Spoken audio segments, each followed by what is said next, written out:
Problem হয় যে বিষয়টা হচ্ছে যে নির্বাচনের আগে যেভাবে বিজেপির কথায় বস্তি এলাকায় গিয়ে গরিব মানুষের উপর অন্যায় অত্যাচার করছে, সেই জন্য আমাদের বাধ্য হয়ে আজকে নামতে হলো রাস্তায় ডিআরএমের ঘরের সামনে এসে অবস্থান করবার জন্য।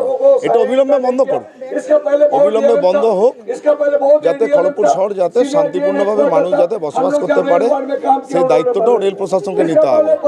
কারণ এরা হচ্ছে দেশের নাগরিক, গরিব মানুষ দেশের নাগরিক, এদের ভোটার কার্ড আছে, আধার কার্ড আছে, প্যান কার্ড আছে, ব্যাংক অ্যাকাউন্ট আছে, রেশন কার্ড আছে। তুই তার ঘরে গিয়ে বিদ্যুৎ কানেকশন কেটে দেবে? সুপ্রিম কোর্টের অর্ডার আছে, এটা বেসিক অ্যামিনিটিসের মধ্যে পড়ে, তুমি জলে কানেকশন কেটে দেবে? এ অবিলম্বে বন্ধ। এই মেসেজটা দেওয়ার জন্য আসা। যদি নির্বাচনের আগে ওরা করছে এই জন্য গরিব মানুষকে বাধ্য করছে বিজেপির অফিসে যেতে, বিজেপির অফিসে গিয়ে তাদেরকে অনুরোধ করতে হবে, তবে গিয়ে তাদের রেস্টোর হবে।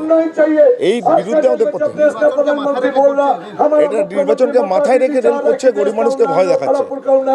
সেই জন্য আমরা রাস্তায় নেমেছি, এন্টায়ার লিডারশিপ, সমস্ত কাউন্সিলর।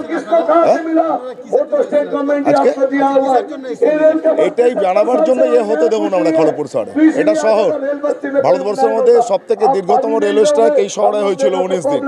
সারা ভারতবর্ষের 5 দিনের মধ্যে রেল স্ট্রাইক ভেঙে গিয়েছিল। বাইরের থেকে ডিআরএম আসবে আর কিছু বাইরের আরপিএফ এসে জঘন্য আচরণ করবে, এই জিনিস খড়গপুর শহর বরদাস্ত করবে না।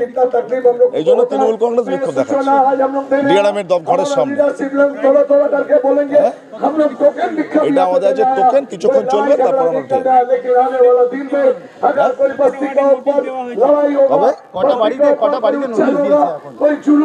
কতজনকে 26 নম্বর ওয়ার্ডে প্রচুর ঘরে কানেকশন কেটে দেওয়া যায়, আউট হাউস থেকে বের করে দিয়েছে বহু মানুষকে।